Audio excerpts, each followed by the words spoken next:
We're glad to appreciate your presence here, and those that are watching on YouTube, welcome.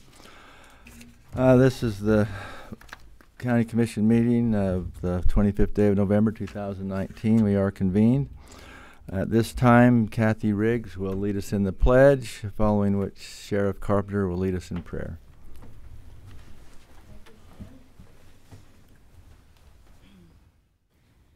I pledge allegiance to the flag of the United States of America and to the republic for which it stands, one nation, under God, indivisible, with liberty and justice for all.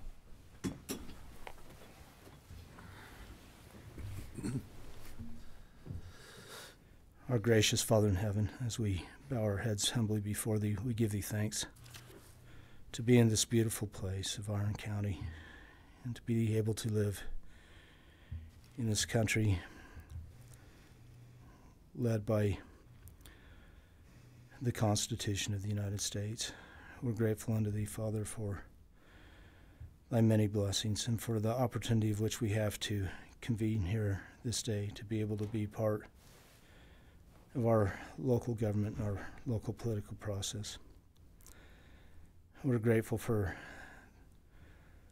all those who serve in these capacities to help keep our communities safe and strong. We pray that Thou will bless them with wisdom and guidance and direction.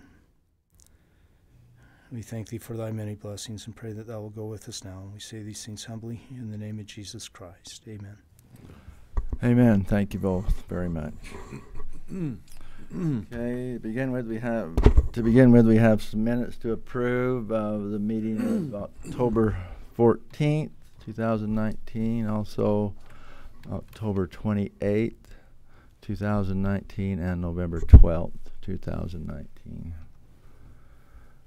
If anybody's good, we can do them all together, or if you want them separate. Was that first one October 14th? 14th. I would move for approval of the minutes of October 14th, 2019, October 28th of 2019, as well as November 12th of 2019. Second. Been moved and seconded that we approve the Iron County Commission minutes of October 14th, 2019, October 28th, 2019, and November 12th, 2019. All in favor? Aye. Aye. Motion carries. Okay, Commissioner Blake, you need to sign. No, I'm sorry. Not that one. This one. I was gone.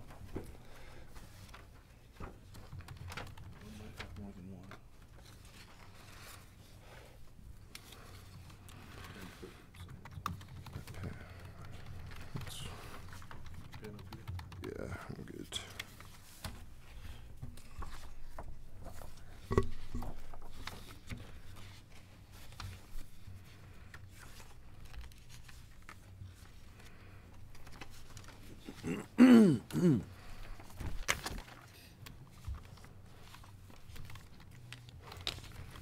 Just one.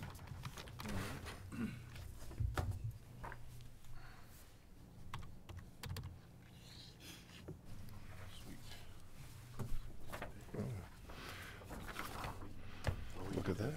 Okay. I did have two. You have two on this one. Awesome. Thank you. Oh boy. There we go. Thank you. Thank you. Thank you.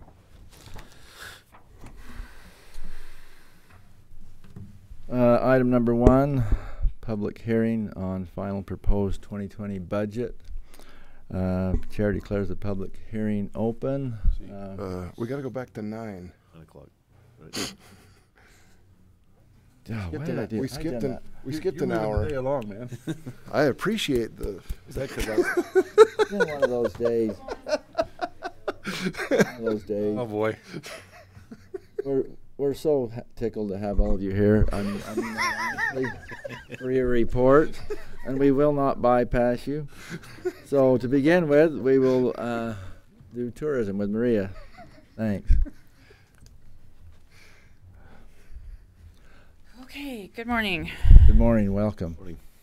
Let me get a little situated here.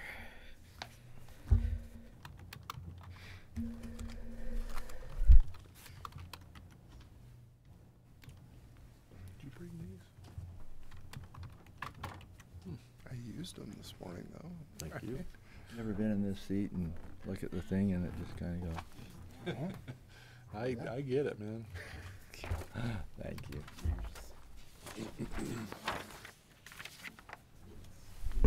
Thanks. Thank you so much. Awesome. Okay, so I forgot my glasses this morning, so I'm really struggling. So Thanks. I'm not the only one that forgot something. So, just so you're aware, we're at 73% of our budget for TRT, 54% of budget on restaurant tax. Just a reminder, so much of our restaurant tax goes to miscellaneous projects, so we're still waiting on people to get in their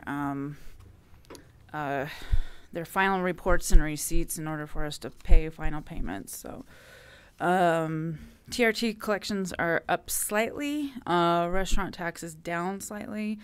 I think that'll even out in the December report because we have so many businesses that report quarterly, not monthly, and so that kind of can throw things off a little bit.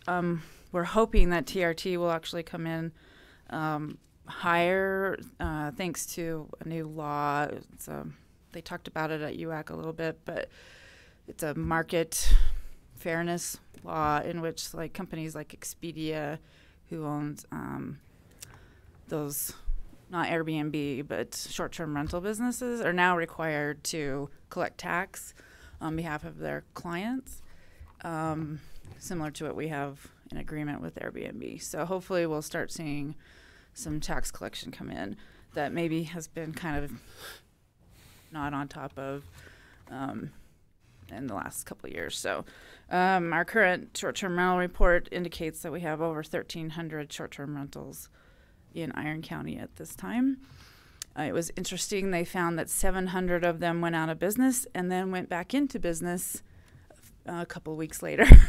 So we're not sure why. That sounds like a computer glitch. Or Like a computer glitch or something where they removed their listing and then they put it back up a couple weeks later. So we're asking short-term our STR company why, and we haven't heard back. Grants we're doing good on grants. We're finishing up our AIRP grant right now, and we are implementing our UOT grant, both UOT grants right now. That's about $400,000 for winter and about $88,000 for off-season. Just so we can move this along because you have lots of reports.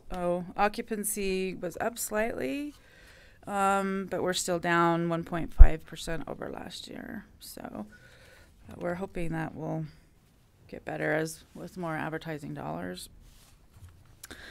Our two advisory boards have met. They met last week, and they have made some recommendations, which are included in this in your packet.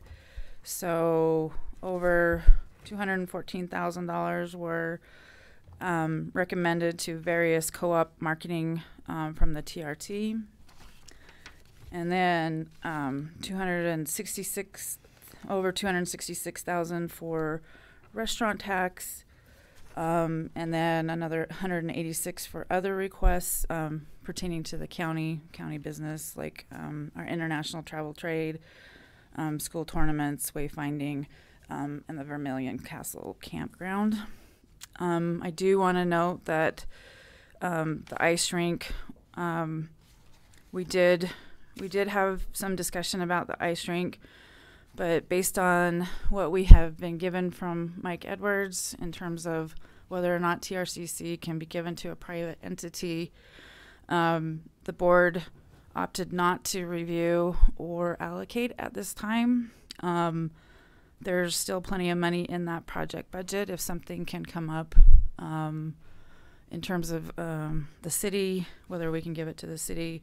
And I know that another proposal was given to Mike Edwards, and I know that Mike and Chad have been looking into it to see if that's possible. So the door is open. It's just at this point, based on what we understand of the tax, they're not recommending at this moment. So, but would certainly welcome something from the city, or if we can find a way to work within the law. Let's see, what else? I handed out our new visitor guide, so you can look at that, and our new website is up. I also provided you an example of our holiday campaign, which is going to run in Las Vegas throughout the month of December, and then we attached, we created this holiday map, which has all the activities and events and things that people can do within the area. There are over 60 events that people can participate. That's double from what we had last year. So we're hoping that people will come and vacation here in Iron County prior to the busy holiday. We're pretty busy the day after Christmas, but our hopes is to get people here before through this campaign down in Las Vegas. We've generated some national media coverage that included a really nice hit on Outside Magazine Online, which had 3.4 million views, and it was about Cedar Breaks National Monument. Let's see. We're working on our wayfinding plan. We are hoping to have that up and going in 2020. And then the meeting and conference space feasibility study is still in progress. They did some cost analysis, and they wanted to do a few more comparisons before they submitted a final report to us, and we'll come and present that to commission when it's done. Other than that, we do have one employee out on maternity leave. She, Amber Bennett, had her baby on November 21st, a baby boy, and he's doing great. Very nice. Congratulations to Amber. Congratulations to Amber. So, any questions regarding tourism? None. Okay. Looks good. I'm excited to go on the new website, and this book is always very professionally done. And Thank you.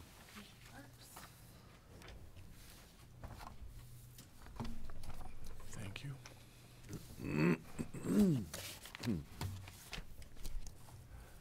Okay, parks are doing well. We're at 80% of our budget as of 10/31.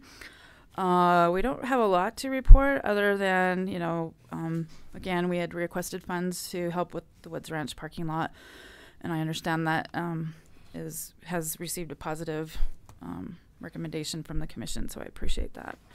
The high school mountain bike state championships were in October. We had over up to 2,500 riders.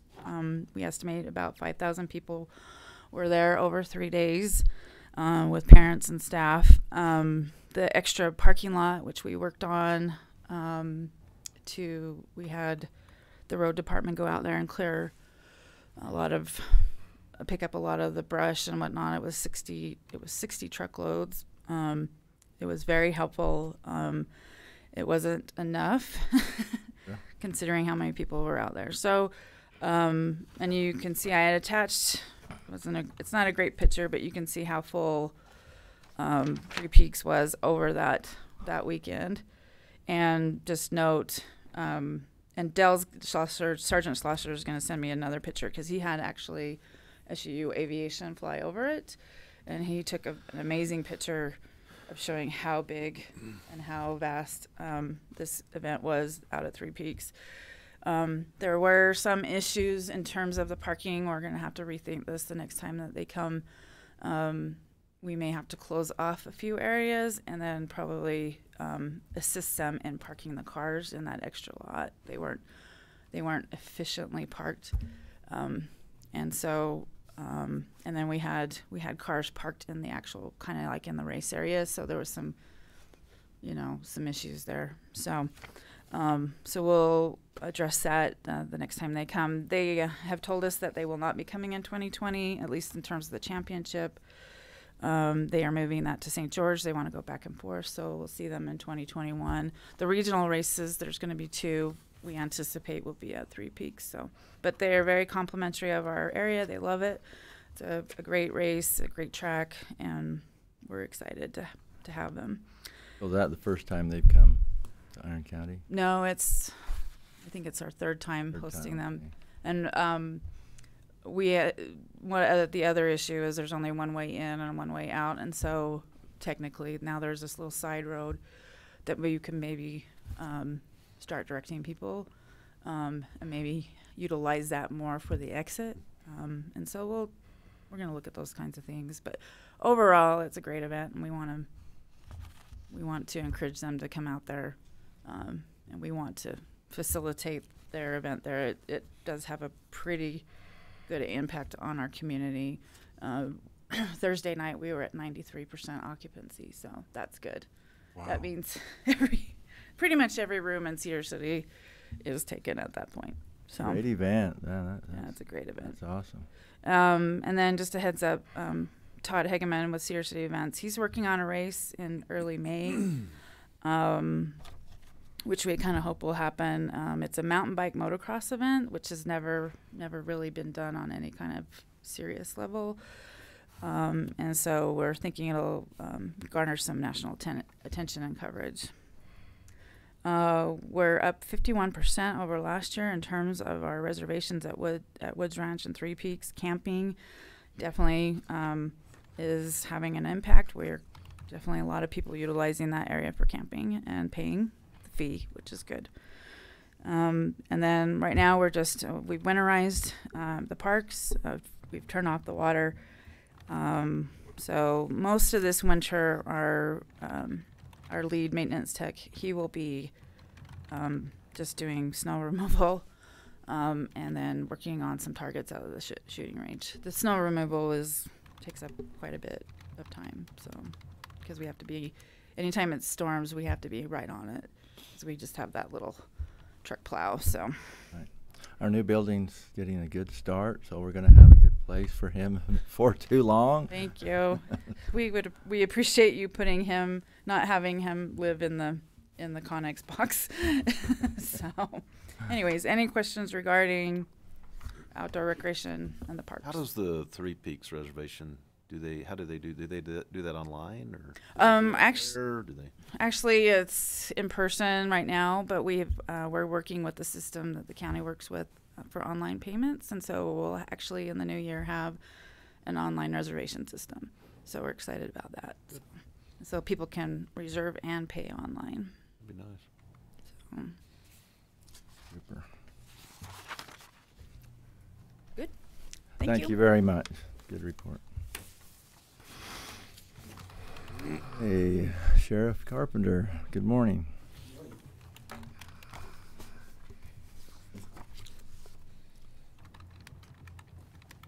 Thank you.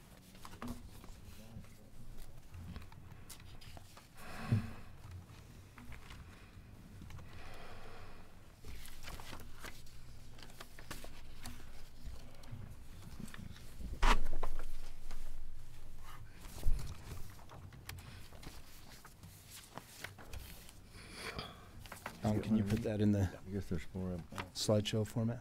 On to John.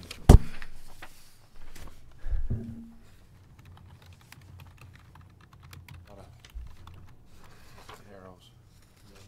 Yeah, that'll move you through. Well, good morning. I'm happy to be here. My print is rather small there, but just to bring you up on kind of where we're at currently for the since July of 2019, since I last talked with you in June. Our current case numbers are 2,977 police reports. You mind if I walk over here a little bit closer? No, you're good. We've got it. So our calls for service, total calls for service this year are 11,776 calls for service throughout the county. We've had 4,331 traffic stops. Of that, 2,355 citations have been issued, which covers 2,963 actual violations. For civil processes served, 1,975. And then some of the major investigations that we've been working on since June. We currently have a serious child abuse investigation where we've made an arrest of one female. That investigation is under continuation at this time.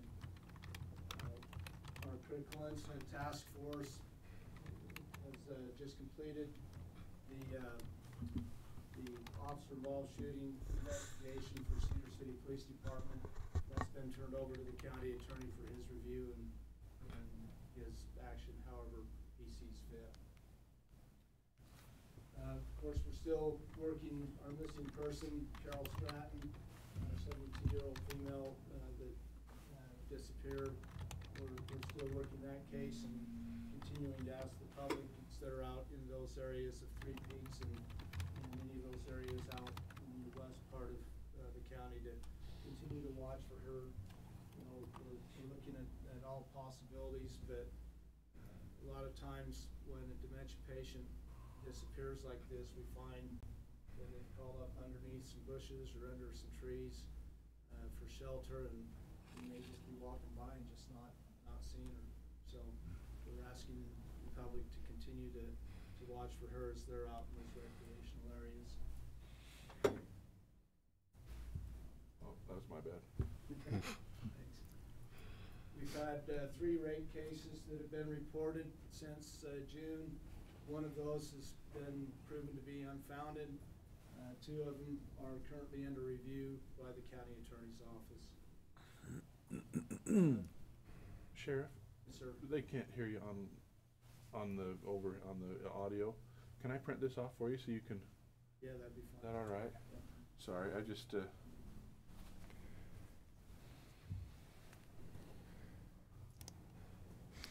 Yeah, sorry about that, you on YouTube. I shouldn't have let the sheriff wander.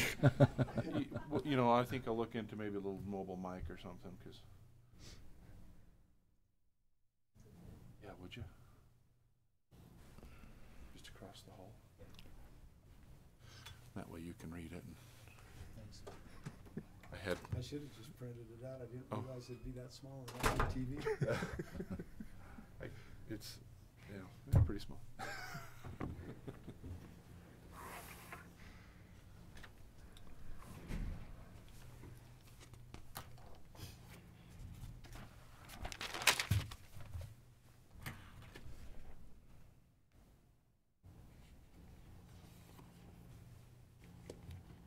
That's a big printer there, so that's.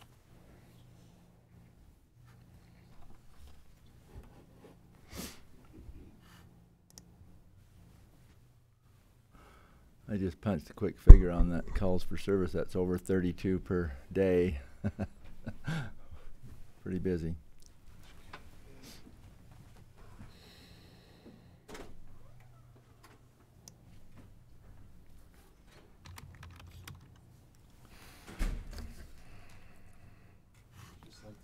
Here she comes. I can get out, but I can't get back in. Uh-oh. Thank you. Well,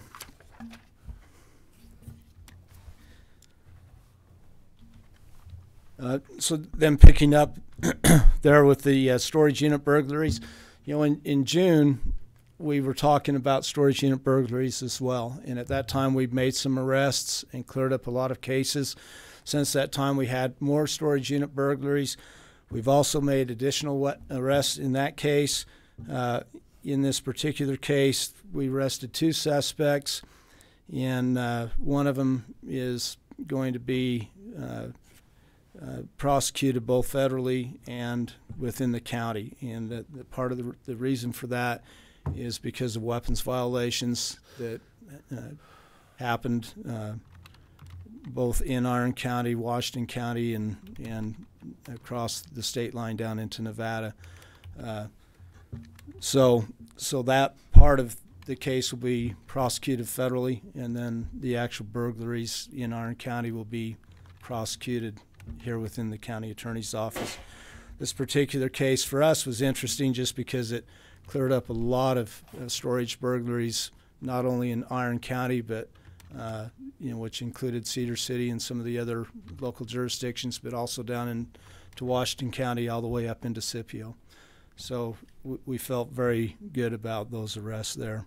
Did you have much recovery of stolen items on those cases? Quite a bit. There was quite a bit of items that had been recovered, and you know, obviously probably not everything, but quite a bit was recovered, and a lot of other things that were recovered as well, IDs and personal information and things like that were recovered. So we felt very good about that particular case. Just our search and rescue has been extremely busy. We had 2 stranded vehicles rescues up off of Cedar Mountain in this past week, where they got caught up in the mud and the snow up on top of the mountain, and had to be evacuated with search and rescue. Of course, our search for Mrs. Stratton was very time consuming, and a lot of hours went into that. Canara Falls, we had a male and a female that decided to rappel into the falls up at the top, and once they got down into the hole, they pulled the ropes and then realized that they didn't have nearly enough rope to get down the next obstacle for them, and couldn't get themselves out at that point. So that was another big search and rescue effort there. We had an injured hiker on Rattlesnake Trail that we rescued, a lost hunter in Sydney Valley, an injured biker in Red Creek. We had some runaway juveniles from the youth home up in the Dry Lakes area, and another injured hiker in Canara Falls.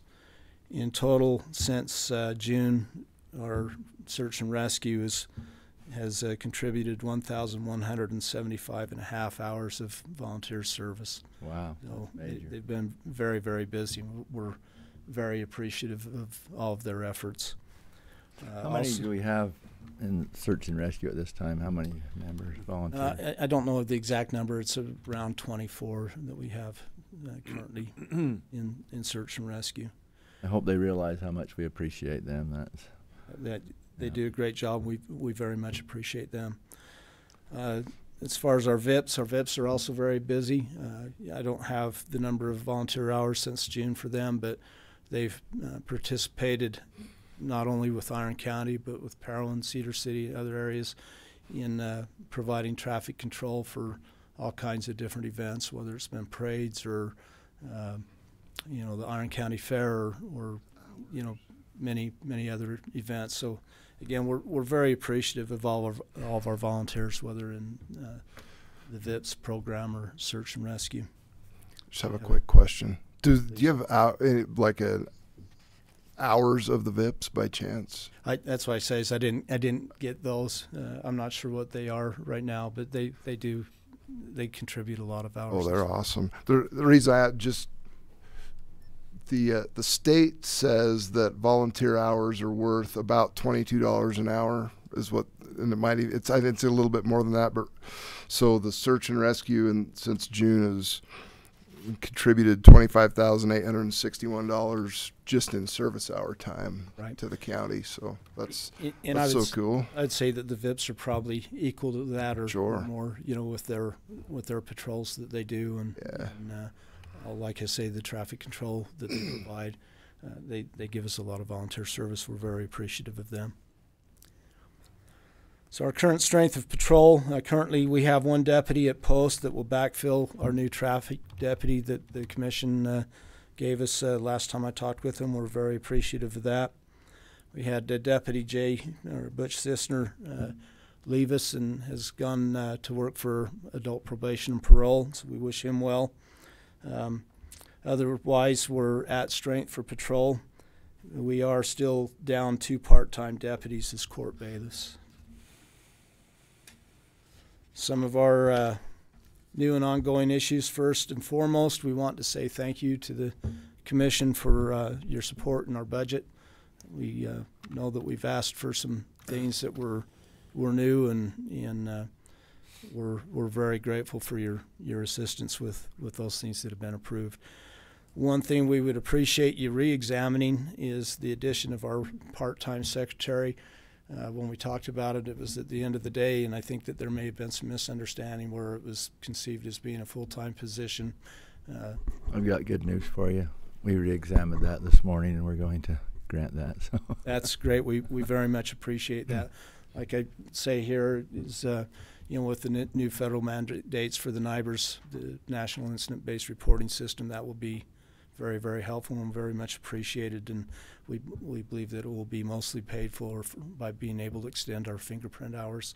So we would just ask that you keep track of that, have an accounting after a year to see how that is, if it is paying for it. Okay. So yeah, we can certainly do that. Thank you. So we appreciate that. And then again, we would ask that we continue to plan towards the new jail. That's going to be something that we need to be able to address in the future. Some of our future ops and considerations. The Justice Reinvestment Initiative, JRI, is currently being looked at by the legislative auditors. And so we're working very closely with them to provide them with the statistics from our jail to be able to show the recidivism rates since 2013 up to the present. So we're excited that the governor's office and the legislative auditor's office is taking this seriously and is re-examining this.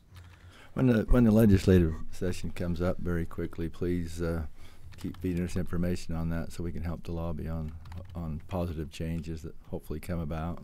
Yeah, absolutely. That's a very busy time for us with the Law Enforcement Legislative Committee, and we appreciate all the county commission support there as well. This last week, Attorney General Sean Reyes came down to support the Children's Justice Center fundraiser for Dancing with Community Stars, and we very much appreciate him and all that he does. He took the time out of his schedule to come down early and meet with us at the sheriff's office, and we had some good discussions about different things. One of them is what's called VirTra. It's a virtual training law enforcement system that they can equip you with a vest that if you don't do everything right, it shocks you, equivalent to a taser charge. You don't use that on animals. So it's yeah, I know we do it to ourselves, but it's a kind of a tactical virtual training system that you're able to go through, and they've made that available for us to be able to use for training. Only problem with it is we have to go to Salt Lake to do it. So one of the other things that is really key, I believe, is rapid DNA. Currently, if we have to take DNA samples and send them into the state lab, we're lucky if we get them back months later. With rapid DNA, the Attorney General's office can bring it down to us, can process a crime scene, and we can have the results in as early as 90 minutes later.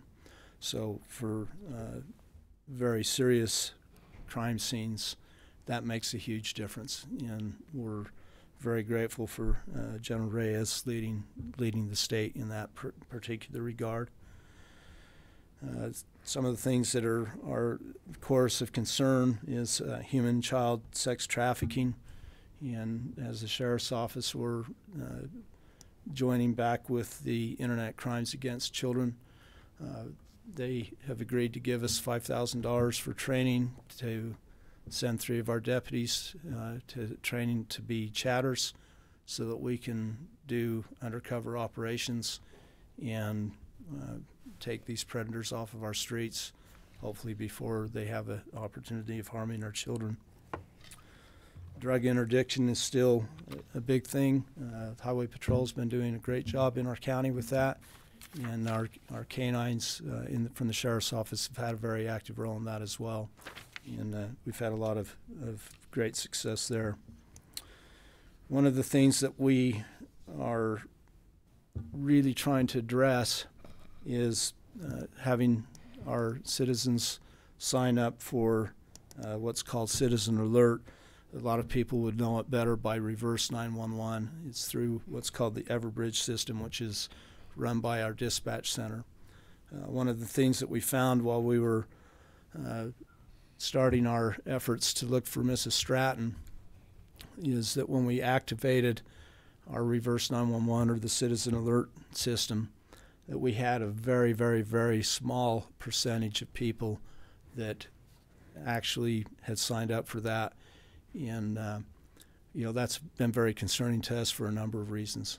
One is because that's a system that when we have a situation like Mrs. Stratton's, that we can quickly get our general population to help us look for us and give us, a huge force multiplier in trying to identify where someone that's disappeared has gone to.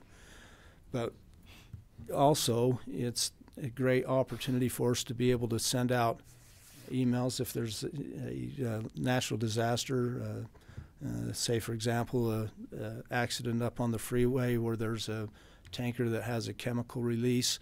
Then we're able to instantly send out information to the population that could be affected by that. And that can mean a tremendous difference between life and death. And so we are asking the community to please sign up for Citizen Alert. And we're currently working with Cherry Creek Radio and other entities to be able to do public service announcements and different things of that nature to encourage the community members to sign up for Citizen Alert. Now, all the landlines get that automatically, correct? But everybody's Yes. leaving their landlines, obviously. Yes. The AG also met with us the other night right after he left your place. So anyway, we appreciate him taking the time. It was a good experience. Good productive time with him and his entourage. Yeah, I've had the opportunity of working with him quite a bit, and I very much respect him and appreciate all the efforts that he's put in. And one of the things that I very much appreciate is here we are in rural southern Utah, and a lot of times I think that we get forgotten about with everything that goes on up along the Wasatch Front. And General Reyes has never forgot about us. He's always been very, very supportive of us, and I'm very, very appreciative of that. So, any questions that I can answer for you? Not for me, no. Thank you very.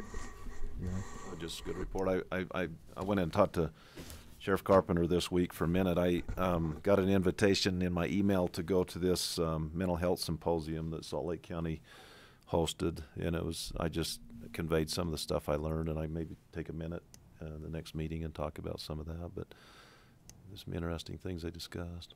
Yeah, and just in that regard, I pass that to Lieutenant Shaver, and she's going to be looking into that. So, but thank you for that I information. know this as is well. Commissioner Blake's area, but I just ran up because it was interesting to me, and there was just some interesting things they talked about. This telehealth and some of these things that could possibly save us some money. So yeah, we'll let you know where that goes. Thank you. thanks. Thank you. Okay, Lieutenant Shaver, good morning. Thank you. Thank you. You.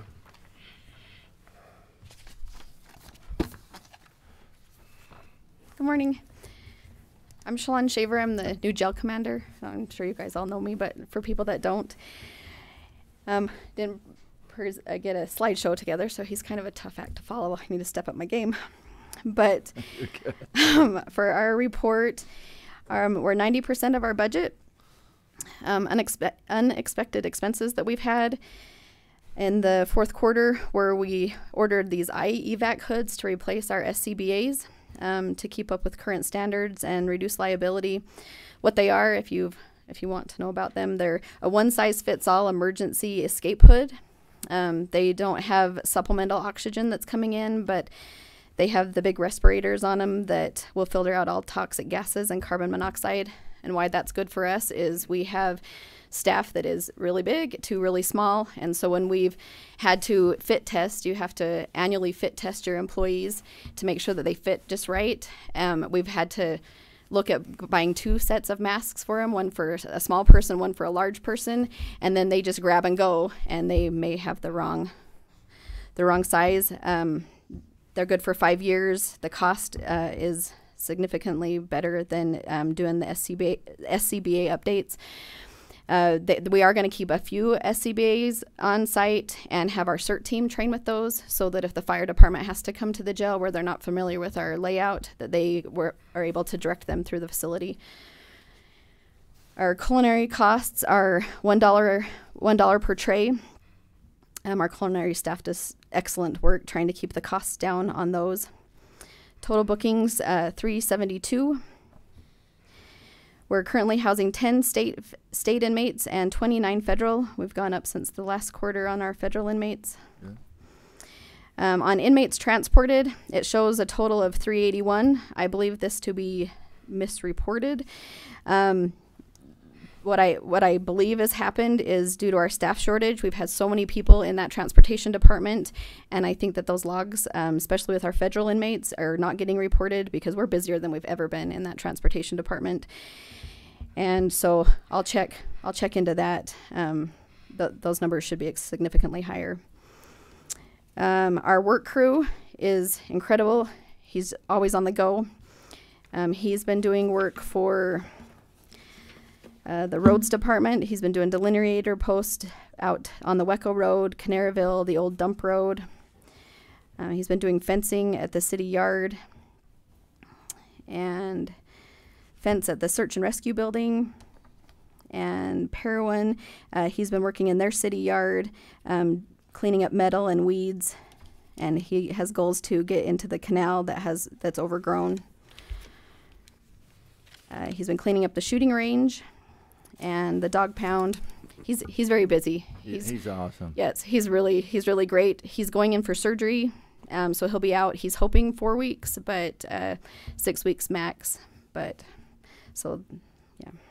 That's a great thing for the inmates. If I was in there, I'd want to be on. That'd be I'd great. Volunteering every day for work. To get out, I know. Even for 40 cents an hour, right? Yeah, it is. Well, yeah, it is, and the things that they accomplish in the community. I mean, it's just a great thing, and we appreciate Officer or Deputy Burr and all he does there. You mentioned the shooting range. I was out there Saturday with my daughter for hunter safety, and it looks so good out there. I haven't been out there for a while, and it's the way they've done those smaller ranges that have the berms around them. It's really nice. He job. takes a lot of All you, pride in his Maria, work. and whoever's been working on that, all of you. So. I should let it be known that he is a Cowboys fan, so that he's not perfect. Well, nobody's perfect. So hey. Our staffing, this is where we're very critical right now. We're down 4. I just was given notice of another deputy that's going to leave us at the first part of January, so we'll be down 5. That's before even the 3 that have been approved. So we're bleeding out in corrections.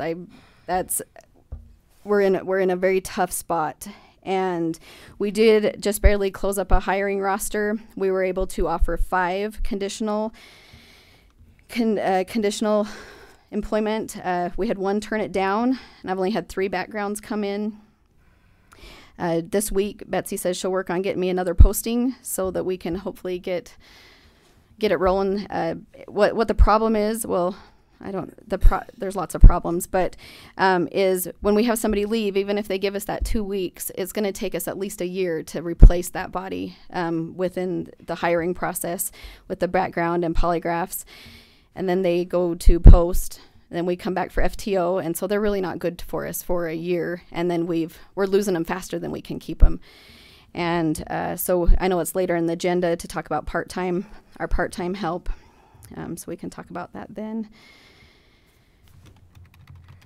The planned projects that we have right now, we're replacing the deteriorated culinary serving line and hot wells. That's part of the current budget that we have right now. Also bulletproof glass between the jail exterior lobby and interior lobby and in the sheriff's department lobby.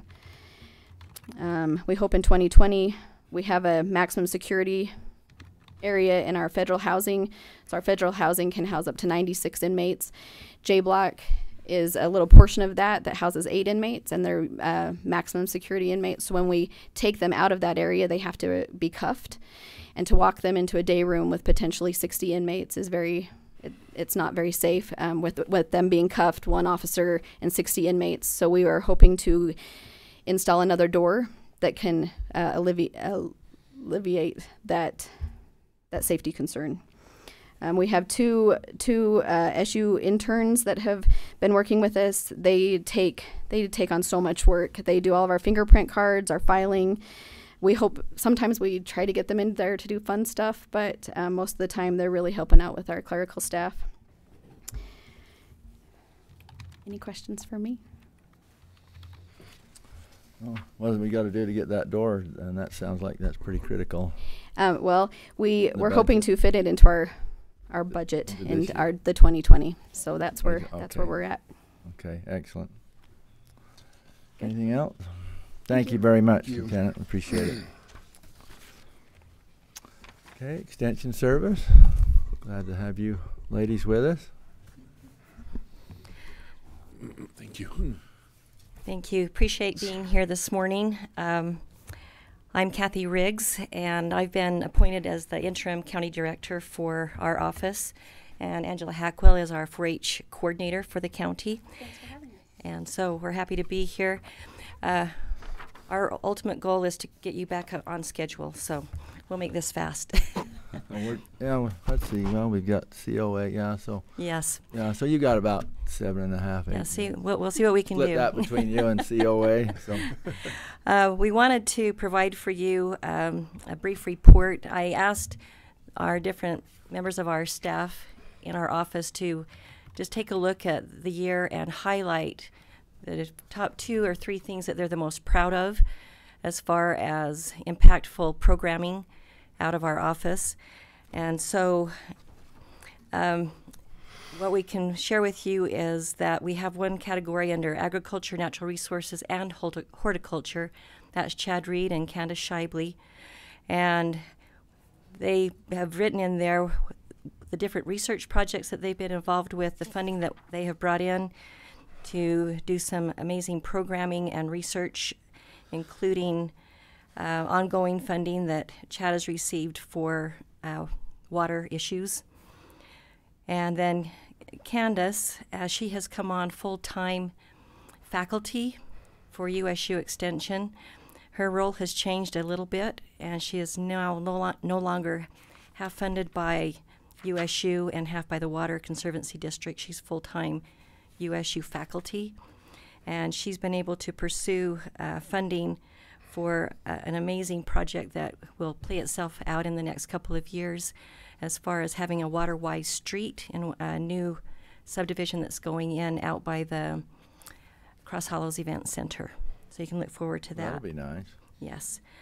You'll note that in both the natural resources, agriculture, and horticulture, that there are programs that we take into the schools, into the elementaries, that involve not just a classroom or 2, but entire school district for 3rd grade, for our farm field day, which also includes a variety of volunteers that come in and do programming on different forms of agriculture, and then the 4th grade water fair. So those are 2 programs, and there's others that we do in the schools that we could highlight. For example, Angela is in the schools, and here it says that this last year 65 classrooms were reached to teach about embryology, the science behind that, and being able to arrange for baby chicks to actually hatch in the classroom. And that's quite an undertaking to keep that cycle going, starting in about the end of January, February, through the school year. And so Angela's a great juggler. And I don't know if you want to, you're here, you might as well just highlight what you've written up for us, if you would like. Sure, gladly. If we go over a little bit, we're fine too, so go ahead. We'll be quick. So we've been really fortunate. USU has hired an assistant program coordinator to assist me in my efforts to get out there and share, whether it's agriculture science or any hands-on learning with the youth in Iron County. So we've been really fortunate. He just started October 1st, and of course he's funded fully through USU, and he's at 20 hours a week right now. So we'll see if he can help us get more volunteers, bring in more funding for our programs, to get more kids affected and impacted that way. What's his name? His name is Mike Isom. Okay. Some of us may know him. ISOM, yes. He's currently attending SUU and will graduate next month, but I believe he's continuing his education beyond that, but staying here in Iron County. Our embryology program has actually been going since the year 2000, which is way before I started. But since then, just this last year, over 1,600 students were able, that's just the students were able to see the chicks hatch in the classroom. And it's a huge project. I just did the calendar last week, so my brain was like trying to figure out how to coordinate all of that hatching when the eggs are getting here, the kids are going to be in school, all that. But since 2000, more than 20,000 kids have been affected by that program, and we're so fortunate to be able to do that here in Iron County. And because of you guys, we're able to continue that project. We've partnered with the Iron County Prevention Coalition.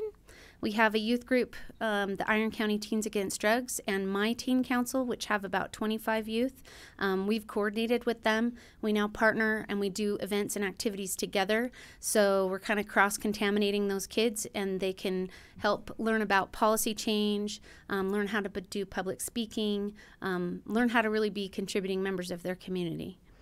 We're also partnering, I've partnered a bit with the SU Outdoor, or the Mountain Center and Outdoor Engagement to do more programming outside, including things like mountain biking, camping, rock climbing, partnering with Brian Head to do more cost-effective, affordable options for youth in Iron County and parents. Yeah, that's about all I have. Thank you. And then on the back side are the programs that I'm directly involved with Family and Consumer Sciences. We are wrapping up the year with our Intergenerational Poverty Grant. We were fortunate with Extension to have received about half of the funding that came to Iron County for programming reaching youth who are low income and potentially intergenerational poverty youth. The challenge has been to identify those effectively, because it's a kind of a protected status with the Department of Workforce Services. But we figure that roughly 4% of the youth are actual IGP, 50% are low income that we serve in 3 elementary schools and 2 middle schools. Also, we are in the schools with 4-H after school programming. I have 10 staff who work with approximately 200 youth on and off throughout the school year, offering life skill development, 4-H project development, and then working on their academics. So I'm so happy that we have them, and they can partner with SUU and bring on volunteers to come into the classroom and work with those youth. Also, we're in the school with our Create Better Health program. I have a nutrition, they're now called ambassador. They've been a nutrition education assistant in the past. And we have built up a presence in those elementary schools where the classrooms are inviting her to come in and teach the nutrition portion of the state curriculum that they are required to do. And so we're fortunate to also be in the schools for that. The funding that you see here that we've reported, a lot of it is due in part to efforts to receive external funding, but we couldn't do anything that we do without the support of the Iron County Commission. The budgets we receive for many of our staff and our building and our working budgets that we have. We are currently fully staffed. We did bring on a new staff assistant mid-year. Ashley Tullis is now working as our staff assistant, replacing Riley Howard, who was there for several years. And Ashley has jumped in and is doing a fantastic job. Because our programs are growing, we also brought on a part-time staff assistant who we are hoping to keep and increase the percentage of time so that we can have even more support for the programming that we're bringing into the county. Right now, we are at approximately 75% of our budget spending as of the end of October. We really, truly appreciate the Iron County Auditor for doing us a great service in locating a portion of our budget that was largely unidentified, but it was available to add a vehicle to our pool of vehicles that we have access to. That's He's been good. I'm not sure what team he roots for, but you know, he's good. we know it's not the Cowboys, right? This year has been an interesting year as far as the dynamics in our office. We moved office space the first of the year, and we are still working toward getting it to where it's a usable space for us. Everything that we had in our upstairs office was custom built for us, lots of storage and all, which we had very little of in our new space. And so we've been using any budget that we have left for this year to help with getting our office up to par. And we also have had extra funding in Chad's travel budget.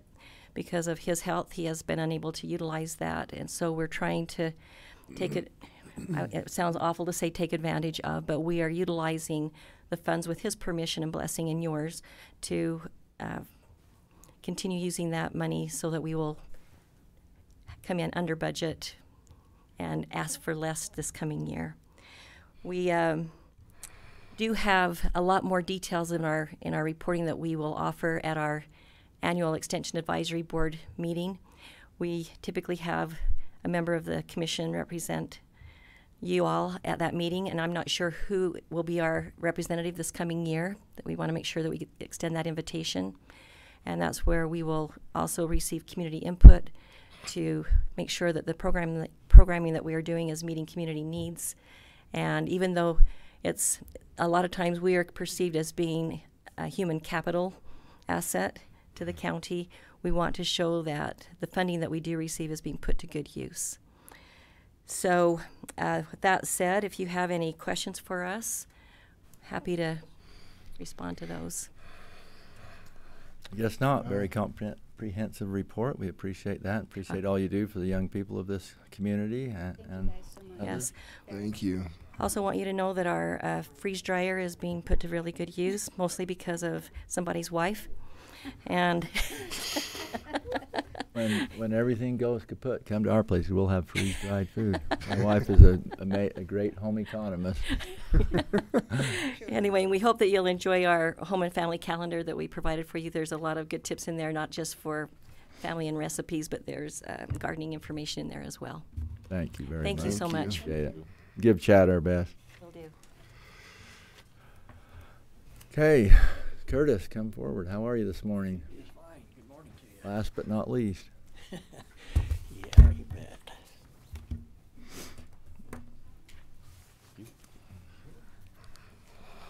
Thank you.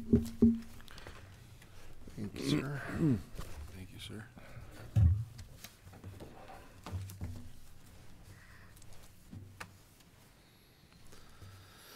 Well, we'll just move right along. Overall, the COA department's doing real well. There's any serious problems we're having or experiencing, and so things are going real well.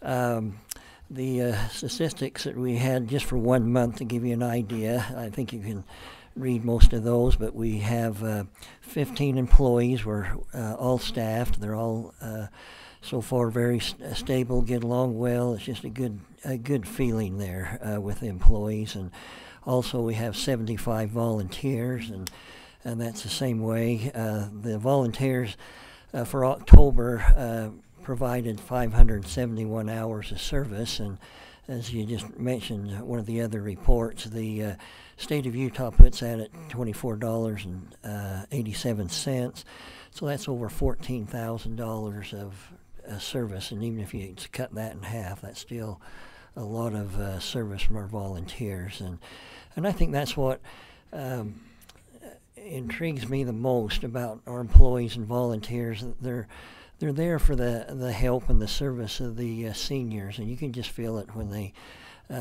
like the volunteers, they're delivering meals. If they miss a time, they apologize to me, and I say, hey, you're fine. We'll find substitutes, and they just take it personal, and it's just a wonderful feeling there. Also, interaction service, I won't go through those, the phone and visits and so forth. We did have there at the bottom over 2,400 meals were served in the month of October. Our budget, as of October 31st, we were 2% above budget, but I feel that that's because we had some big expenses and fixed assets the first of the year, and so that's kind of trickled down, on the percentage-wise. So basically on budget, I think that we'll be below budget at the end of the year. That's what we've really been working on. Our food budget is our greatest concern. Right now, or as of then, we're 1% below. We are providing more meals at the center and Meals on Wheels, but that increases that cost a little bit. But we're keeping real close tabs with that, like leftovers and watching for sales. This year we have discontinued most all the holidays and special event big meals except for Thanksgiving and Christmas. Those are the only two that we stepped up a little bit. And so I just wanted to thank the Commission for helping us out on the budget, and we just really appreciate your support. I think the next item, I won't spend any time, we just talked about that 2 weeks ago at the last Commission meeting about the grant we're working on. It's on track as far as getting things going. Just for the minutes, that was a grant, community development building grant that we're seeking $200,000 to do a remodel project. So anyway, that looks good. They also just mentioned the Cedar Center is reaching its capacity. We've kind of reported that in the past, but all of our mornings, all the afternoons, and most evenings are booked. And so it's amazing to go down there and just see how busy that place is, and the seniors are just really enjoying it. And we have 10 exercise classes, and that's something that we really promote is health and well-being. We have 3 dance activities and classes, and just started a new line dancing class, which has become real popular. Our dance night, as we've mentioned in the past, that's still gangbusters, and we have people from St. George are coming up from it, and we're getting people from all over the place coming to participate in that. Let's see, and the other things, too many to mention. I'll just refer to page 9 in our newsletter they just gave to you, but we have different activities like games and crafts and quilt and so on and so forth. But anyway, we'll just kind of let you look at that if you're interested. And the next page there on the Parowan Center. Parowan Center is doing better. We've picked up 2 more volunteers to help us with crafts and other activities. The Alcohol Anonymous meet there every week, and Al-Anon twice a month, and then we're just starting another, I can't remember what they call it, it's an Al-Anon type that will meet twice a month there. And so these groups are having about 40 each, and so the Parowan Center is being used much better, and it's doing really well. Our vehicles, we have 10 vehicles. They're all maintained and in good shape. Buildings are in good repair. I don't really have anything there to report. They're doing really good. Or just on that, did you get that countertop finished? He came a couple of days after you came, took measurements, talked to him, haven't seen him since.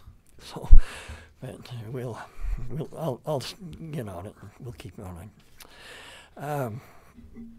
We are distributing emergency meals. These are what emergency meals look like, a little box. They're good for 3 meals. They're provided by the 5 county associations, so that's no cost to us. And we've had enough of these meals that we're giving to all the Meals on Wheels people. When it snows and it's, the roads are slick, we close the centers because well, one thing the drivers for those Meals on Wheels trucks are older volunteers, and I don't want any accidents. And also, we're kind of afraid the seniors coming to the center and the ice and all that it just isn't worth it. So traditionally, we close and we call them. All the employees get on the phone and call and tell them. And so these Meals on Wheels, we've got little instructions here telling them that on those snowy days that we can't deliver, to use those. And there's, like I say, equivalent to 3 meals in the box. And so that's turned out really well. And so all of them will get that. Plus we have some extras that we will distribute it to those who maybe not Meals on Wheels, but are in need and shut-ins and that type of thing. Last thing, just kind of mention a little bit. Last July, when Parowan suffered their several days of outage, a power outage, we lost some of our food, and 2 of the coffee machines we had were fried because of those. But I had made a mistake and wasn't paying attention. I didn't know we had a generator there at Parowan Center. And when I found that out, it was too late for that to get it serviced. After servicing it last time that was started was in 2013. And so, but we had a professional come up and he serviced it. He said, "Man, this thing is brand new. It's in really good shape." And he reprogrammed it so it comes on every week for about 12 minutes. And so the next time that goes out, we're ready for it. So it's a really nice 17 KW, and so we're really thrilled to have it. But you might check with Rocky Mountain Power and see if you can apply for some kind of mitigation on those copiers. I don't know, were they very expensive copiers, or? Well, let's see, one of them was really, really old, and the other one was just a desk copier. But I'll ask Jared, and that's a good point. I never thought of that, so we'll check into that, see. Anyway, any questions or anything like that? So they did submit the grant for the. We're working on it. It's due January 31st, and then it'll take a couple of months for them to know whether we would be rewarded. We think we're, and even they do, as the grant people, we qualify for every thing that they needed, and so we're really hoping to see what. And then we're acting like it was a slam dunk. Really? Between Nate and Gary. Yeah, they're all very positive of it. So the money won't be available until July 1st, but if it, then we'll kind of go from there. Okay, anything else? Thank you. Hopefully, if you can make it 12:15, so thanks. Thank you. You ought to read this from the front of the senior newsletter. This is from Shirley Temple. "I stopped believing in Santa Claus when I was 6. Mother took me to see him in a department store, and he asked for my autograph." So, you younger people probably don't know who Shirley Temple is, but anyway. We'll take a short break and be right back.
Commissioner, whenever you...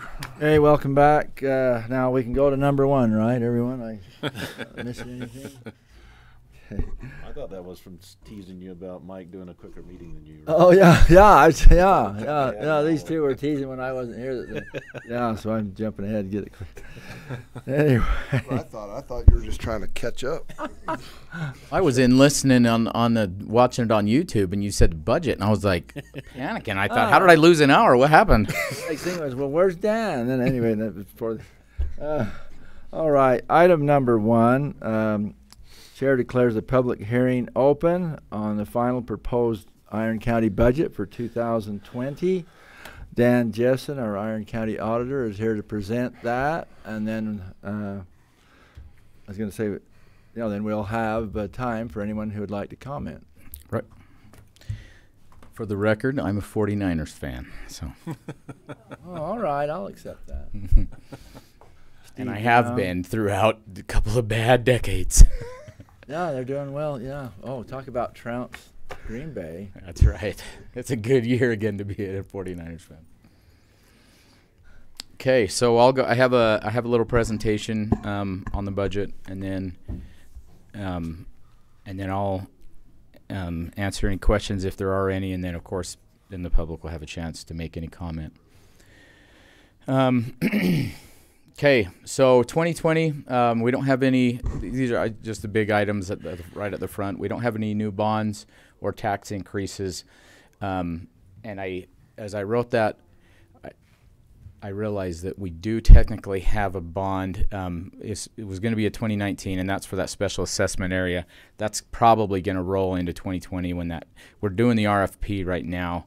So that may not technically be accurate, but it's not the same as a county issuing a general obligation bond that'll affect tax rates or anything like that. That's a localized thing to that subdivision, but that'll probably end up, I think, rolling into 2020. $1.36 million in capital and fixed assets acquisition, which is slightly down. That's all of the large ticket items that we buy across all the departments. 2020 forecasting challenges. I want everybody here to put themselves into my shoes when it comes to forecasting things like revenues. We're in an uncertain time, and of course it wouldn't be a fun presentation without a couple of quotes. So the first one is, an economist is an expert who will know tomorrow why the things he predicted yesterday didn't happen today. And the next one is from a little known guy named Bill Shakespeare. If you can look into the seeds of time and say which grain will grow and which will not, speak then unto me. I'm trying to class up my presentation a little bit. So I grabbed this this graph from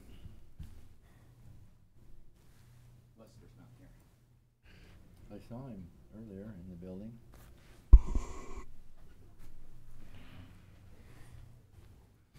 I grabbed this graph. This was from something that the Fed tracks. So the pink lines are recessions. The blue is the S&P monthly price, and the black is a recession probability. You've probably heard the saying that economists have predicted 7 out of the last 3 recessions. What we do know is that economists for some time have been thinking that, 3 years ago I heard end of 19, early 2020 will be into a recession, but the consensus is starting to grow that they're expecting some sort of downturn. Exactly what that'll look. There's things going on in the economy that are unique that we haven't seen before. But the red dotted line at the end is what the recession forecast. As you know, the Fed has been starting to stimulate the economy with interest rates. They're probably going to freeze that for a little while. They say all the underlying factors look good, but there is definitely some concern. A lot of people with money are starting to go into safer harbor, but the stock market, of course, keeps running, and consumer sentiment is still high. And, of course, consumers drive the economy with their spending. Businesses are starting to pull back. Manufacturing is pulling back. So we'll see. But it makes it a challenge as we look at our forecasts. Of course, I spend a lot of time watching the economy and forecasting things. These are actual sales tax numbers. Now we have two line items that have sales tax. This isn't a combined. This is just the general fund sales tax. Now, if you look at that, you can see the effect of the last recession dipping there. It's interesting because by in 2008, things were starting to slow. 2009, of course, we saw the impact clear into 2010. It wasn't until 2011 that sales tax turned around. We are getting more and more, and I will talk about it here in a second, relying on different sources of revenue other than property tax. Property tax has a lot of political debate, but it is one of our steadier taxes. The more we rely on things like sales tax and user fees and stuff that are more volatile and kind of roll with the economy, the more we have to really keep an eye on this. So 19 is in red at the end there. That is where I forecasted that sales tax will end. That's $2.5 million, just for the record, and that's in our general fund. We also get some sales tax into our municipal services fund. So you can put a trend line on there and say, well, in next year it's going to be at 26 million, or 2.6, or almost 2.7 million. I get really hesitant being continue to just trend up when we expect a recession.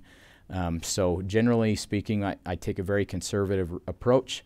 I did put a little bit of growth in there in the forecast for sales tax, but conservative. That could come in under that too. If the economy, say, does hit with a recession early in 2020, it could affect those numbers. And it's not just sales tax. It could affect a lot of things that are economy driven. PILT is one that follows the economy. We'll talk about PILT.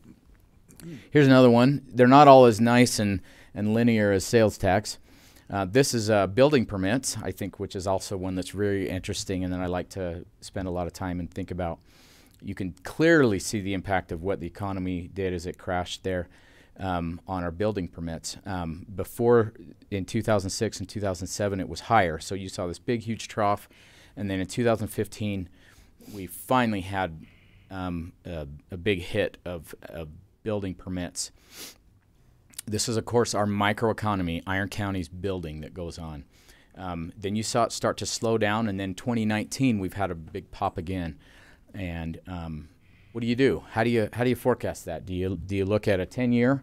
I have a forecasting model, and I can tell it to look at different time frames and do a trend line and look at that. If I put a trend line of 10 years, then it's going to go even higher in 2020. You know, it'll be up into the $750,000 range. But you know, we are starting to see some slowing, but at the same time, we know that Iron County is underbuilt.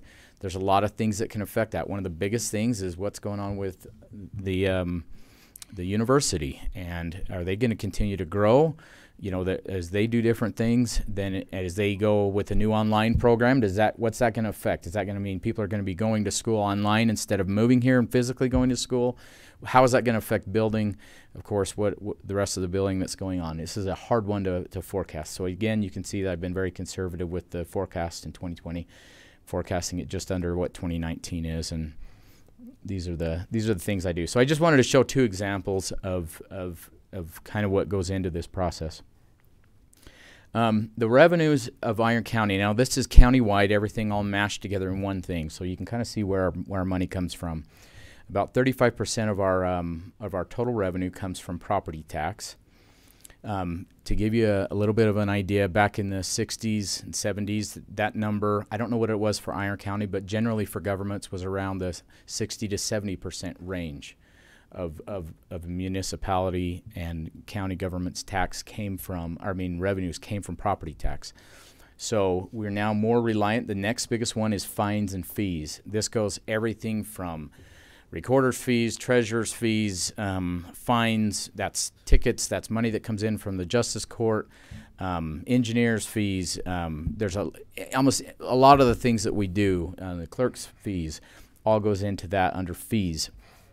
Additionally, our enterprise funds, our fees for garbage collection, fees for the landfill, all of that stuff goes in there. That's our second biggest one, followed by sales tax, and then PILT. And PILT looks really small there at 11%, but when you consider that that's really one of the big things that funds our general fund and municipal services fund, it is our single biggest exposure to a one particular political line item that keeps me up at night. When that starts to get debated and thrown around at the federal level, because it always does, here's this pot of money, and people say, hey, we could use this money for something else. We could help fund Medicare, or we could help fund this. Why are we giving this money to these counties in the western states? It's about about $3.5 million in PILT that we get that directly funds the operation of our general fund and municipal services fund. And if we lost that, we would be, well, just take that piece of that pie out of there, and then you got to figure out all the expenses that you're going to cut to make up for that, or you do a property tax increase to make up that piece. Regardless, it would be a major effect on our county. Just out of curiosity, I can't remember, but isn't Garfield, we're at 11%. What's Garfield, like 50? Or I don't know what their percentage is. Actually, they get less PILT than we do because population is part of the formula. But the percentage of their income. But percentage of their total income, I'm not sure. We're like the second or third county in terms of total dollar PILT, and I can't remember the other two. Or not Brigham. Boggs Elder than us. Or is that how it goes? Close. So I think we're the top three. Sure. So PILT's a big one, and you know I know that I think Commissioner Blake and Commissioner Cousins went back and got to spend some time with the Utah Association of Counties to go back and talk to our legislators about PILT. As we talk about transfer of lands, as we talk about all these different things, we've just got to keep PILT, at least the effect of it, and what other options are. That it has to be something we think through very well, because it is such a big factor for what we do. Tourism tax as next, 7%, grants 7%, reimbursement, rents, interest income, and so forth. This is a comparison of the types of funds and year over year. So all of the year over year graphs, you'll see the gray is 2019's budget that we're currently in, and the blue is the ensuing 2020 budget. So I'll show you the total increase, but this is kind of how it broke down. General fund is our biggest fund. Special revenue funds is actually built up of a bunch of different funds. So that's not one fund, but just to kind of see where the increases are going from last year to this year. Municipal Services Fund is an individual fund. It's a little more than half the size of the general fund. Our road fund, enterprise funds, assessing and collecting. Capital projects, you see there's a blip up. Capital projects just is one of those funds that it's going to jump up and jump down to the tune of millions, depending on if we're building, whether we have a grant to do some big thing. And a lot of times those are grant-funded operations. But if you looked at 2018, if we had that on here, it would be higher than the blue line. So that one kind of bumps around quite a bit. Our debt service funds. So total budget comparison from 2019's budget to 2018 to 2020's budget is going up just a little more than $3 million, and I'll show you kind of where that's coming from. We were at 49, almost 50 million in 2018, dropped down to 45, where we're going back up to 48. And again, most of that is being driven by almost 2 million in capital projects funds, and then of course some of the others. And I'll get into what's driving that. I break it into 4 categories of types of things that we spend money on in the county. We have personnel, operations, capital, and allocations and transfers. So personnel, in 2020, we are increasing the cost of our personnel.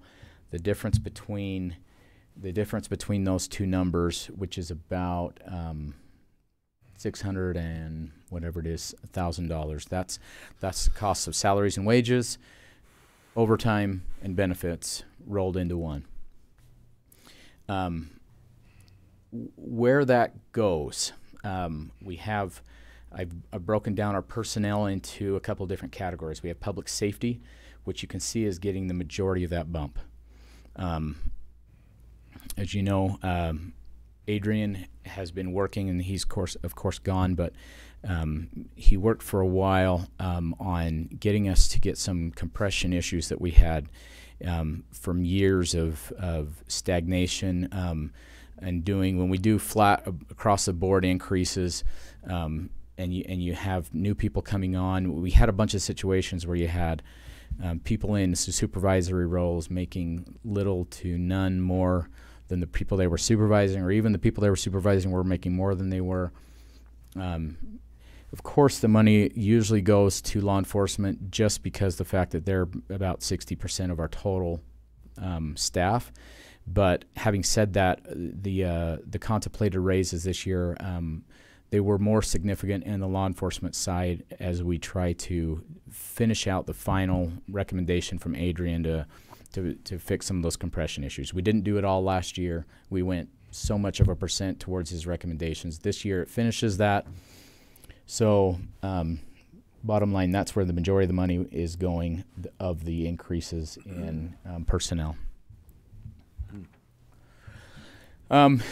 Specific personnel changes that were notable.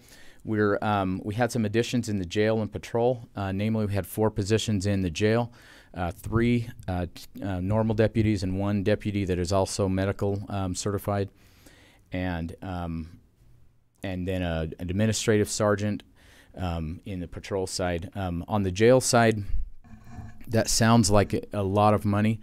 It was actually about $274,000 was the impact of adding those 4.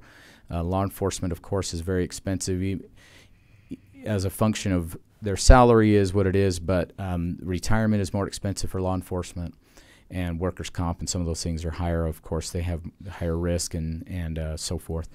But part of that is we're going to look really hard at we feel like this can pay for itself, not fully, but in the savings in overtime. We have massive overtime in the jail, and we're hoping that once we can get these positions in, or we can get the jail funded completely, that our overtime can drop. We're hoping to save about $175,000 in overtime. So at least, of that $275,000 increase, we can hopefully save all but about $100,000 of it in once we get fully staffed, and it's going to take some time next year to get fully staffed. But we visited a lot with our good folks there, and they're gonna work on that. So, kind of hoping the economy does turn around, then we can start hiring. It would be people want to come work for the government when times are rough. So maybe just a little bit. I didn't ask for it. So we have a new grant-funded department head and the defense attorney in the defense side, and that's, as you know, we've hired Shane Manueli. That's a new hire, which will be new for 2020 versus 2019, and that's fully funded by the state. Hopefully they continue to fund that. It was a 1-year deal, and hopefully they continue to roll that on. Part-time IT employee was added. And then, like I was mentioning, the final phase of the salary adjustments to address compression issues from Adrian is built in. And finally, there are a portion of our employees that Adrian's salary study and all that stuff doesn't touch, and that's elected officials, chief deputies, judges, and so it was voted to give those individuals a COLA since they weren't given any consideration in any of the other salary adjustments recommended by HR. So that's what we really have for personnel. This is the personnel cost by department. Really gives you an idea when I say that when we do an increase, it affects jail and sheriff. You can see why that's such a big. That's where again the majority of the money goes. If we were to do a flat across the board increase, the majority of it would still go to jail and sheriff. So anyways, that's all of our departments down there. And I combined clerk and elections finally, so the scope of John's department is more fully, although we still have some of his people allocated to landfill and other things. So Countywide, we had a big bump up in capital. I said that I'd get to that. So from year to year, that's the changes there. And where our capital expenditures, I mentioned that number at the first, the total money, 48% of that went to the general fund, to things that were granted in the general fund. 16% municipal services. Road department, of course, we usually spend in order to keep up on equipment there. We have to buy a fair amount of equipment every year there, and I'll mention a couple of those in a minute. Oh, I guess I'll mention them right now. So solar project and signage improvements at the tourism building. Reed has been working with both one of our solar companies that has which one was it? It was First Solar. So we're going to do a project which we'll be getting a whole bunch of money to help pay for this. Rebates from power company, rebates from, where was the other rebate from? I know that we're getting money from the solar, one of the solar projects, but wasn't there a second rebate? State rebate has some money. That'll involve putting solar panels on the tourism building. We're going to put chargers for electric vehicles in, and we will be, as of this morning, we've decided we will put it back in. We're gonna have a solar vehicle which will be wrapped to kind of enhance the visibility of that, as Iron County is a really solar conscious. We have, of course, nearly $1 billion in solar panels that were put in, and a good chunk of the power is going out of Iron County from all of the solar that's created. Also, Maria has some new signs that will go in, not related to solar, that will stand outside so that people that come visit Iron County can walk around and can see some things. So some exciting things going on there at the tourism building. Partial built out in the basement of the public safety building. We've looked at, I don't know how many different iterations of an EOC and all these things. And finally, we've decided we're going to go ahead and build out just a few offices down there for our IT guys and get them moved out of the jail and free up some space there in the jail where we are so tight on space. Of course, we've talked a lot about it, but the majority of the building will happen in 2020, and that's we're building a new road shed building. This is the overview of it. You can see the old road shed there, the large building. That black area is the specs of where the new road shed building will be. We had thought about building a weed building and putting our fleet guy there and putting our fire guy there. And when we got looking at a custom building, the road department has really the most need and constraints, whereas these other guys, we could probably put them about anywhere. We just needed space. So for a little bit extra money, we decided to build a new road shed that would really work well for our road guys. Some of the things that make this such a great thing is that they will be able to pull their snow plows in overnight so that they can melt off, and drainage will be better. It'll be vastly improved. We'll have our emergency manager there, a little EOC area. We'll then take the old road shed and do what we were talking about doing originally with the fleet guy and the weeds guy, and Ryan is going to get a building where he can park his fire equipment, have it indoors, where he can keep it charged with water. There's three pull-through bays, so they can do a truck and a pup and pull through rather than have to try to back things out. Paul's been spending a lot of time and really kind of quarterbacking this. This is a perfect example of, I think, as Alma always says, taking a little bit of time and letting it come to you. We're killing like 3 or 4 or 5 or 6 birds with one stone in doing this the way we are.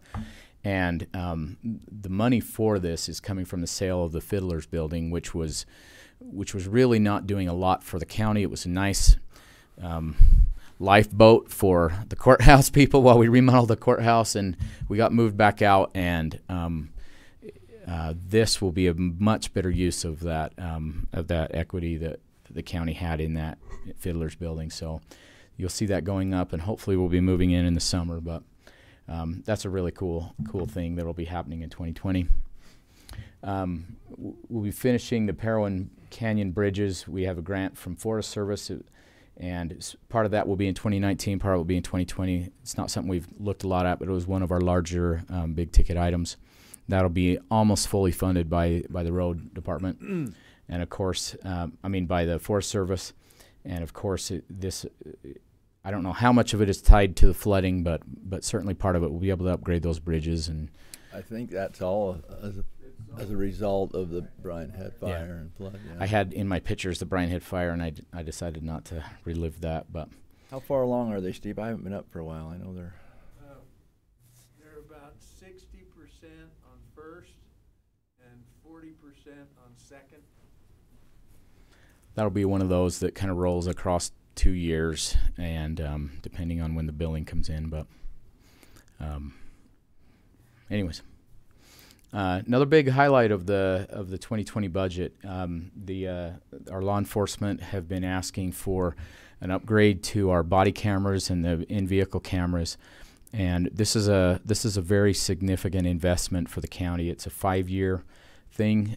It's nearly $250,000 that will be invested. This is before money we get back out of the old equipment that we'll sell, I think it'd probably be a good idea. Well, it doesn't matter. I don't want to steal the thunder of people, presenting this, but this is a company that is new. They're on the I wouldn't say cutting edge, but they offer a lot of things that should be a lot better than what we have right now. Not just for the law enforcement officers that are out there every day. When they come back, this stuff will be put into the cloud rather than having to back it up locally, which there's all kinds of problems with that. There's savings that we have on the server side. As it is right now, they come in, they have to dock their unit, and it has to upload, and then it's stored on a server, and then if they need evidence, it's got to be burned onto a disk. Then there's a chain of custody problem as that gets into the courts. This will now be, everything will be online. It'll be in the cloud. We won't have the physical cost of having those servers, nor the pain that it is to get them to upload to a little antenna on the building and get it inside. So it's quite an advancement, and it'll be a boon for our attorney's office and not just the sheriff's office. So this will be an investment that we will continue to make over 5 years. I mistakenly thought it was going to be an even payment for 5 years, and I had to adjust it at the last minute. The upfront payment will be about $83,000 or $84,000, but this was a pretty exciting thing. And finally, we don't have anything in the budget, but we are considering options for an Iron County jail. We have a feasibility study on a new jail. We've talked about looking at some feasibility on a remodel so that we have a real good apples to apples comparison. No matter what we do, we need to look real solidly at doing something as we continue to grow. This jail continues to age. I was talking to the sheriffs down at UAC for my election, and I threw it out there that ours was the oldest jail in the state, and I expected somebody to throw an orange at me and tell me I was wrong, and nobody corrected me. So we're the oldest in the state, and maybe that's fine, but we have some growth issues. We have one of the problems with an old jail is that jail technology has moved, and we are very inefficient, not because of anything we're doing wrong, but because of the design of the jail. We have 3 different stations, monitoring stations, whereas the way they build them now, they have 1. So it takes us literally more staff to man the jail price per inmate than a new jail does. But of course, a new jail is a lot of money. So we're going to be looking at that. One of the things we've talked about doing is setting aside any excess money that we have to capital improvements, capital projects fund. We set aside $750,000 in 2018, which we haven't earmarked, but we've talked about earmarking for a jail. Next meeting, we'll be talking about some budget amendments. I'm hoping to see if I can do some forecasting and see where we're going to end up. If we have some money this year, maybe we can set aside some money for that as well. I'll be talking to the commissioners about that, but we need to start thinking about actually putting in a line item to transfer and set aside money.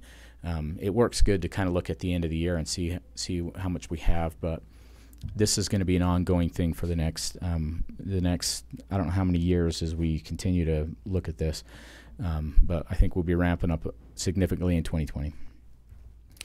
New fleet plan. We've talked a lot about. This involves a whole lot of setup on of accounts and figuring out the transfers. I haven't built that into the budget because I wanted to look and see the way different agencies do it. This is just pure accounting. I don't want to create 100 new accounts and find out I wish I had done it a different way. So we have a consensus that we're doing this. We're planning on doing that. I'd like to amend the budget at our first amendment, but we're moving forward. We're going to go, and I'll do a presentation on this as we have all the numbers fine-tuned. But the plan is to go to, at least with our white fleet, which is the just the everyday cars and trucks that we drive, and with our law enforcement fleet, sometimes called the blue fleet, that we turn these over on a high rate about every 2 years. This should save the county a lot of money in maintenance to the tune of hundreds of thousands of dollars. Right now we have a buy and hold strategy, and of course we buy them, they depreciate down, we sell them at the end. Either they're totally worn out or they're an old model with very low miles and they aren't been driven. They have high maintenance, and of course we sell them for peanuts. The idea is that we can buy them very cheap on the public through the public bidding process. And if we can buy the right vehicles, we can buy them far enough under MSRP that when we turn around and sell them in 2 years, we've driven them nearly for free. And we can save the county a lot of money. And so that's the plan moving forward. And we've just got to make sure we stay with the right mix of vehicles that works and that are in high demand, that we can turn around and sell those. So anyways, that'll be in 2020 also. Executive summary: 2020 looks to be a good year for Iron County. We have growth slowing, uncertainty in the economy. As I mentioned, I'm cautiously conservative in forecasting of revenues. Iron County is financially strong, healthy, and well managed. So I just wanted to cover a few things because we've had the tentative budget out there on the website. There are a few minor adjustments that have been made between the tentative and the final, and there's even some things this morning numbers that will go in and change. We will be adopting this budget in the next meeting, so I will get those into the budget, get my executive summary, and get it all nice and pretty with table of contents and all that good stuff, and get it out to the commission to review. The changes that have happened since then, when we did the tentative budget, it was literally the day after we met and made some decisions on salaries and wages. And so I didn't have any of the salaries and wages numbers built in at all. Of course, our HR director left. And so that has now been modified and put in. We have one change that was approved this morning for the part-time in the sheriff's office, which, again, those changes will have to be incorporated. We have some grant-specific line items that were updated, and 2020 estimated portion of the Parowan Bridge Canyon was added, and some other minor adjustments that were consistent with what was approved in the budget hearings. Solar vehicle was talked about this morning. We didn't realize that was tied to some of those grants and funding, so we've added that back in. $35,000. American Lands Council, we're bumping that up to $10,000 from $7,500. And part-time secretary in the sheriff's office. We also talked this morning about bumping up the $50,000 that goes towards safety shifts for the UHP, bumping that budget line item up to $100,000, which is where it historically has been. So those are some items that have changed from what has been out there in the public. I like to, once I get it out there, I like to not mess with it without addressing those issues in case people wonder what changed. So, any questions I can answer before we turn the time over to public? So, Dan, I just wanted, for the record, when we talked about the 1.9% increase for elected officials, the COLA, I know it's small, but I said that I would support that if I could be exempted from that. I did not want it. I found out that from your department it'd be very difficult paperwork-wise. Yeah. But I want to be on the record opposing that. Okay. Appreciate that. Yeah, we put the pay code in as commissioners, and so to deviate that would be quite problematic. Any other questions or statements or good jokes? No, this is a painstaking process. I appreciate that you've made it less painful. I don't think everybody realizes how much time the commissioners put in on this. Of course, I do. This is my job. But the commissioners, they spend a lot of literally days in cramped conference rooms, and people come and they make pitches, and I would say the majority of them are worthy requests, and it's tough because you can't say yes to all of them. There isn't the money for it. And that is really their job as really the watch. I don't want to say watchdogs, but they hold the purse strings, and that's not there's a lot of weight that comes with that. As we know, these dollars come from taxes and fees and fines, and if they grant everything, then we just have to add more taxes, and so it's a difficult process to weigh all of the considerations in mind, and I appreciate them. I'd just like to give a shout out to Dan. He's amazing. His organizational skills, his professionalism. Just looking at this presentation he's put together, he makes our job a lot easier. So thank you, Dan. Yep. Yes. Okay. Well, Much. yield the mic. Thank you. Yeah, we definitely are stewards of the people's money, and we take that very seriously. We appreciate Dan's wonderful job helping put this together every year. Okay, the public hearing, as I said, is open. Anyone from the public who would like to come forward, please, and give any comments regarding the 2020 proposed budget, please come forward and state your name.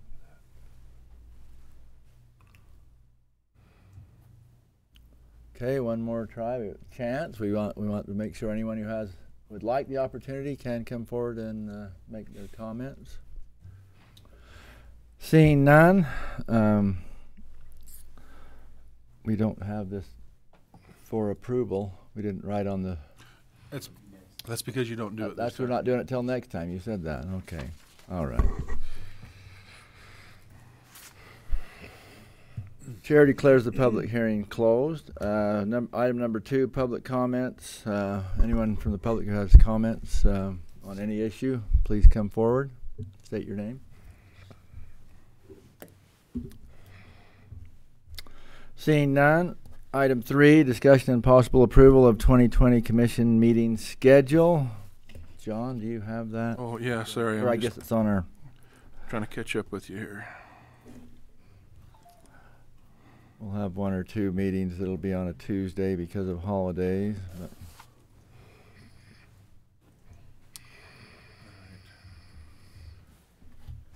That's it. I don't know that. there it is. Okay. All right. Our meetings, as always, are on the 2nd and 4th Mondays. The exceptions in 2020 are May 26th, which is May 25th is Memorial Day, so that will be on Tuesday, May 26th. November 9th, we'll adopt the 2021 tentative budget. November 23rd, 2021 budget hearing, is like we've had today. And December 14th, adopt the final budget for 2021. So I would entertain a motion unless there's other discussion. I'll move to approve the Iron County Commission meeting schedules outlined. Second. Been moved and seconded that we approve the 2020 commission meeting schedule as presented. All in favor? Aye. Aye. Motion carried. Item number 4, resolution 2019-10, a resolution adopting the 2019 Iron County Moderate Income Housing Plan. Okay, so this one's in a. Reed was Speaking to that, Reed.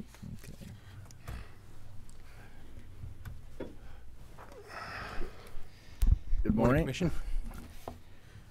Yeah, I appreciate the consideration here this morning. Resolution 2019-10 adopting a moderate income housing plan. This is a result of conversation I had with Mike in determining possible considerations for the legislature and what they're going to do this coming session, and the result of last year's Senate Bill 34, affordable housing modifications, that was made to require counties of a third class that has a population over 5,000 in the unincorporated area to have a plan adopted by December 1st of 2019. Otherwise, we wouldn't be eligible for certain funding through UDOT and CDBG and CIB and a lot of those that say you have to have a plan approved. We had drafted a plan in 2017 that never got adopted because the legislature continued to make modifications to the requirements of the plan, and so this plan does now comply with the requirements of Senate Bill 34 and the provisions in, as you read in the resolution titled Statute 17, the recitals in the middle, 1727A 403. Those are the requirements in the statute that has to have, it gives a shopping list in the statute, and you have to have 3 of those things in there. And so if you turn on in the plan to page 22, well, 23, the goals and strategies. Those are the things that we've identified that we would work on in coming 5 years, that we have to report on each year, that we would work on in order to try to address more affordable housing. There's kind of 2 terms that float around out there, and they've been used interchangeably, but the statute requires it to be a moderate income housing plan. Affordable housing plan was the term that they used previously in the statute, but this refers to a low moderate income households that can qualify. It's essentially, and so I've updated all of the statistics in the plan over the last couple of weeks, trying to make sure that they are up to date for information that's available. But the AMI, the way that affordable housing works, is if you I'll jump back to page 9 and 10 where it talks about the analysis of the income for the county. What the AMI is the area median income. And so for 2018, that was $56,100. What that essentially means is that they anticipate that 30%, if you look on the top of page 10, 30% of that amount is what can be used for housing, and anything lower than that would fall into this low and moderate income housing amount. And so we have to identify a housing stock, what people can afford, and that's what this plan does. It complies with state law. It's really a hard thing for the county. It's easier for cities to do, and they're in a better position, but we have identified in our goals some things that we think are reasonable that the county can try to do to help promote affordable housing. And we've already done a couple of these things in the last couple of years, but I think that we'll continue to work on those with guest house and secondary houses on lots and mother-in-law cottages and things that we can do in the county. We're concerned about density, and one of the things we've talked about in there and in considering multifamily housing, we have provided some farm worker assistance housing for doing affordable housing in farm areas, in like out to the dairies and things where they can do housing for workers, things like that we have amended in the code in the last few years. So we will continue to work on these, and these are some things that we intend to keep in front of the Planning Commission, make recommendations on, and thought we just needed to get this adopted by December 1st of this year. So that's why it's kind of just right down to the end, because we know that there are going to be some more changes, and we'll have to make modifications to that as the statute changes. Questions? What obligations does this put on our taxpayers, if any? Shouldn't put any. Okay. I hope that it will reduce their burden in terms of housing. We're not obligated to spend any money doing anything, any taxpayer money to do anything like this. Facilitate zoning. Facilitate the ability to have higher densities, or to reduce fees where possible, or for cities, impact fees and higher multifamily housing, anything that can be done, and encourage, people to, which we do, take advantage of weatherization programs that are available through 5 County, our building department as they do inspections and as they become aware of circumstances through zoning enforcement to help people get new windows and new doors and new roofs and do things like that. We channel those to the to the weatherization program and other programs that help people. So it shouldn't be a burden to. I'm not aware of any financial impact that this would have to the county. A couple of complaints I've had in the county since I've been elected was in the county they don't allow, or we don't allow, the building department does not allow manufactured homes, single-wide manufactured homes anywhere in the county. Mobile homes. Mobile homes. Right. Okay. That's correct. Okay. Yeah, most of the state, that's the case. Is it? Mobile homes is, I know that is a some different matter. We allow rural manufactured areas homes. who have a piece of property and want to put, An old mobile home. I guess it's 1976. Is that prior 1976? Is that a That's mobile correct. home, and after is a manufactured? What's That's the correct. difference? Is it? Yep. They have a different stamp on them. They're manufactured under different standards. We allow We allow a manufactured home homes. after That's correct. 1976. Is that correct? correct. Okay, got it. It's the old mobile homes that have been banned. The other thing I'd like to state as I went through this, I know the state is always worried about high prices for housing, and we all are. Sure. But yet there's legislators out there trying to pass new sales tax on services and on the trades, sheetrock, wiring, plumbing, cabinets, all of the above.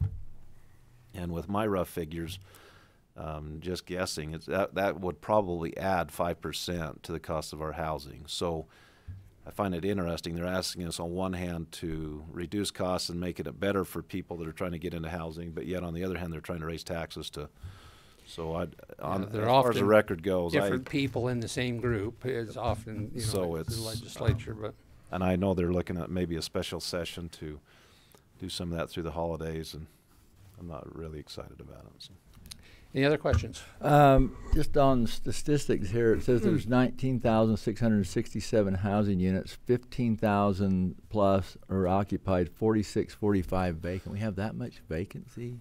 The last figure we could get was 2017. I think that's changed since 2019, but some of the information that is available online is not as current as what we would like.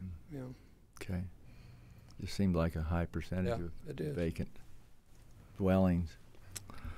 Okay, any other questions or comments? I would entertain a motion. I'd move for approval of Resolution 2019-10, adopting the 2019 Iron County Moderate Income Housing Plan. Second. Been moved and seconded that we approve Resolution 2019-10 as explained. All in favor? Aye. Aye, motion carries.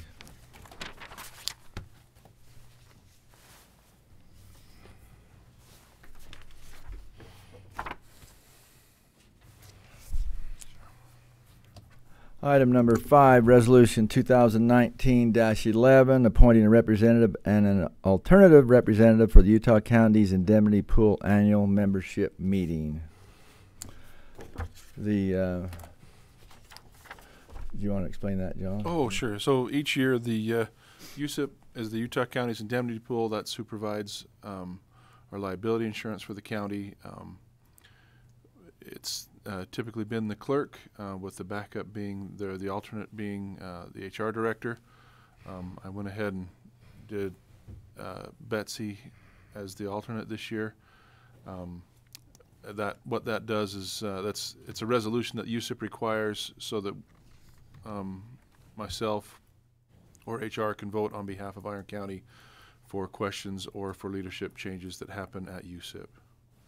Right. There's Meeting 22 on counties. December 5th. Right. 22 counties in the pool, and each county just gets one vote. So it's pretty cut and dried. I would entertain a motion. I'll move to approve Resolution 2019-11, appointing a representative, which is John Whitaker, as an alternate representative for the Utah County's Indemnity Pool Annual Membership Meeting. He's the representative, and the alternate is. And the alternate was Betsy. Oh, yeah. Betsy, yeah. I'll add that to my motion. Okay. Second. Been moved and seconded that we approve Resolution 2019-11, 2019-11 as explained. All in favor? Aye. Aye, motion carries. Item number 6, discussion and possible approval of contract award for crushing untreated base coarse aggregate at the Quichapa Canyon site. To Quality Crushings presented by Steve Platt, our county engineer. Morning, Steve. Good morning. Last week I gave John a copy of my letter of recommendation to award and also the bid tabulation on our crushing when we opened the bids. I'm assuming you've each received that, had it in your box. So you know that Quality Crushing was the low bidder at $5.60 per cubic yard. I've told Gene Henry, who's crushed for us before. Incidentally, they were the company that crushed for us there last time. He was working as a subcontractor to Tony Martin, but this time he will be the contractor. That as soon as he gets me his items back, I'll bring and the contract signed. I'll bring them back to Alma to have him sign them. Hope you can give us approval to do that, and we can get started on crushing. How does that compare with the last price we had for the crushing? Excuse me? The last price we had the last time we did it, is that $538. Bill came in under the engineer's estimate, so a good bid of $5.60 per, as you can see, per cubic yard.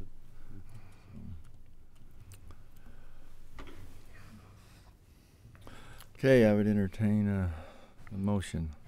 I would move for approval of the contract award for crushing untreated base coarse aggregate at the Quichapa Canyon site to Quality Crushing in the amount of $5.60 per cubic yard.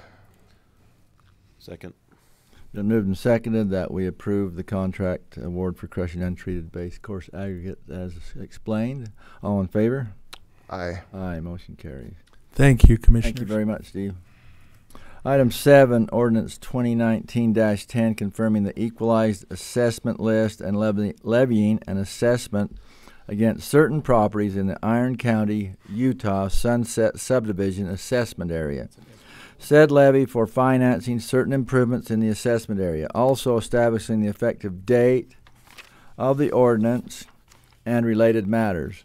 This item is being discussed for minor revisions after being approved during the November 12th meeting. Reed Erickson, our county planner, is here to explain this.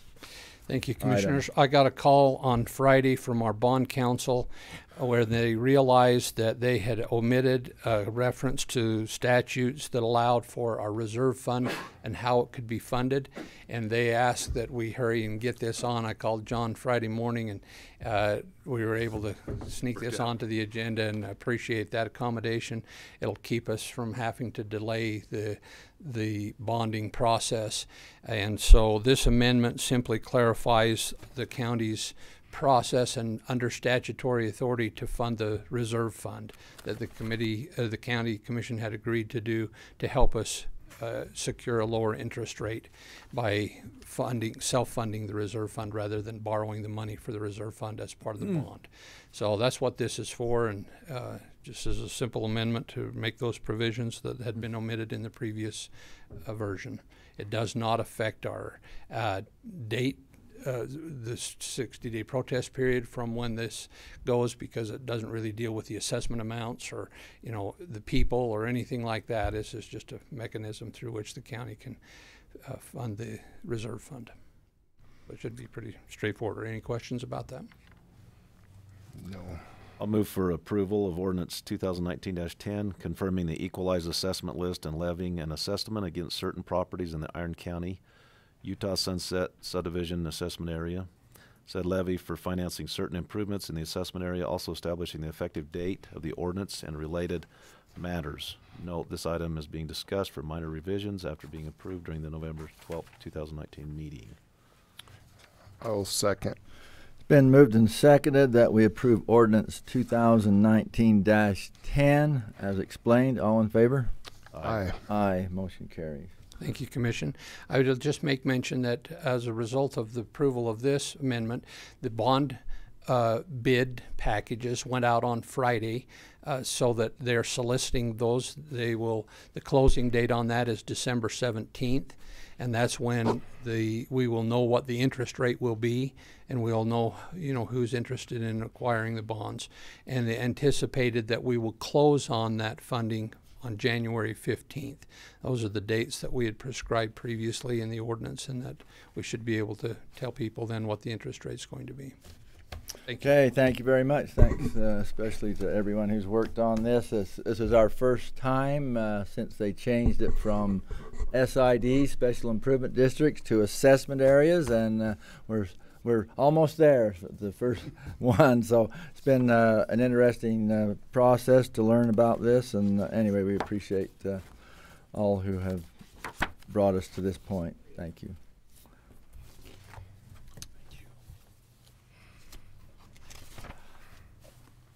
Personnel, item number 8. Good morning, Betsy. Good morning. We go real fast. What time did you get done last time? 11:30? Betsy, you have to be done by 11:29. Talked really pressure. fast today. No pressure on me. Keep our little competition. If it is for item number 8, did you have a chance to review the email that I sent you on Friday? And do we need to have any further discussion on the proposed wage? I read it and was in concurrence with that. I mean, that made sense as far as aligning with the policy and experience and kind of everything else. Okay. As did I. I did as well. I'm trying to remember the numbers, but yeah, that It's looked 21 an hour. Yeah. Yeah. Okay. So you can move forward. Forward with that.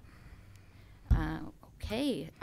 For the corrections department, we have 2 deputies for approval for part-time position to help with the short staffing and also with the overtime issues that we're having. So it is proposed that we approve Sean Costin as a part-time corrections deputy.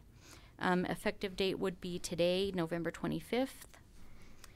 The next one is for James Messia, approval for a part-time corrections deputy.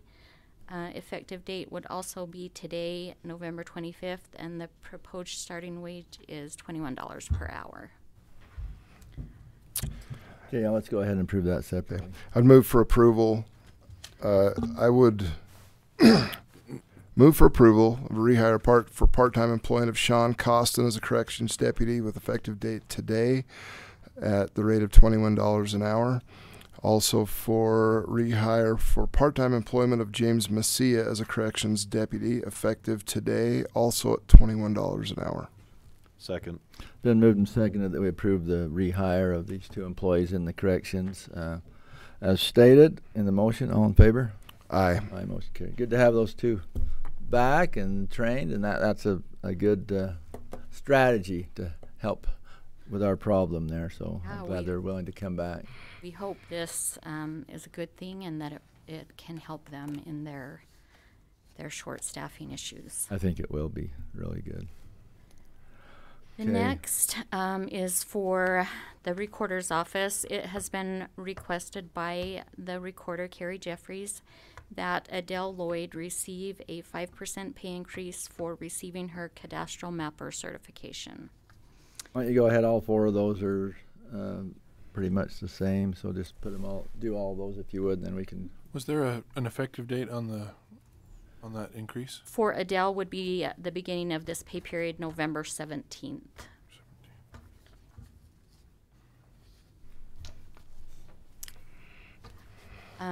The next ones for Brianna Garrett, our victim advocate coordinator. There was additional grant funding obtained for increases in this department. It is proposed that Brianna receive a pay increase from $17.50 per hour to $18.02 per hour.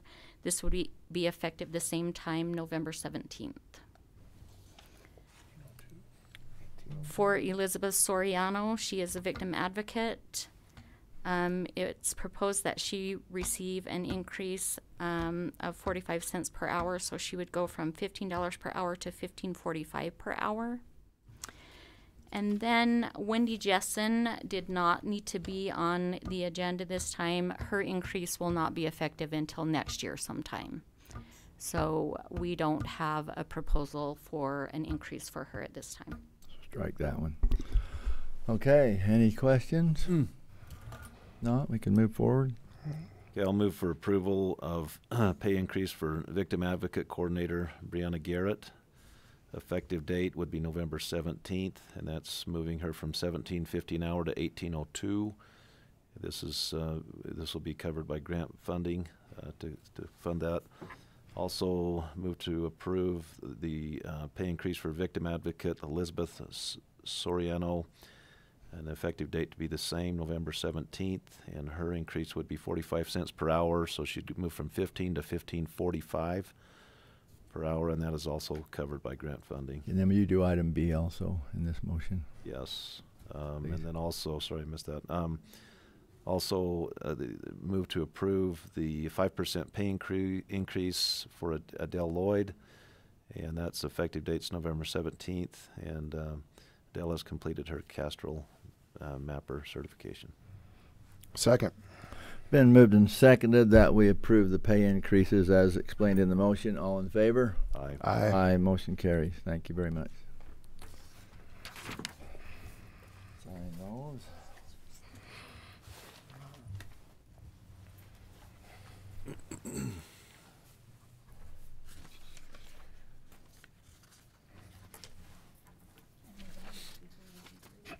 And winter chicken dinner.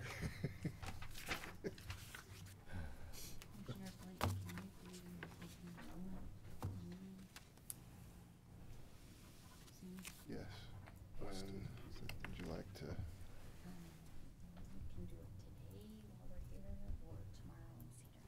Okay. I'll be here all day. So I'll come find you. That one's got the date. Say if you get the link, you could just do it right here. Smart enough. I doubt that. Probably figured out. Okay. Thank you. Okay, non-delegated. Well, we still got a few minutes. You guys could talk long on non-delegated I'm going to push it. Good to have a laugh. I'm going to push it past the time limit just so that I was quicker. No, that's right. Okay, I don't think there's any discussion on non-delegated, so we'll. Okay, is there any discussion on prairie dogs or county boards? Well, I'm glad you're not that wordy for both. So, I have a question on the. Okay. I have a question on the HR position. Are the elected officials going to be able to review any of those applications or meet any of the candidates or weigh in at all on those? We hadn't made provisions for that, no. Okay. But we're not going to interview till 2 o'clock, 2:15 this afternoon. So you could. There is time that you can weigh in on those. Yeah. Okay. I mean, I have no idea who even applied, what we've got, what's going. I mean, we do have a pretty vested interest in that position. So. So there's no problem with that, Mike. Is there sharing applications? I don't think we should. You don't think we should share them? Okay. Yes, you can't do that. And can you tell me why? Yeah, we don't usually open up personnel decisions to the outside people of the community or the committee that's doing the interview. And can you tell me who's on the committee? The 3 commissioners, Dan and council, Mike. Okay. Dan, because his office does all the payroll and everything. I don't need an explanation. I just wondered who was on the committee. Oh, okay. All right. Thank you. Anything else? Okay. Seeing none, Chair declares the meeting adjourned. Thank you all for your participation. One. I could have sabotaged you because I had. You could have done a filibuster on it. Even with the late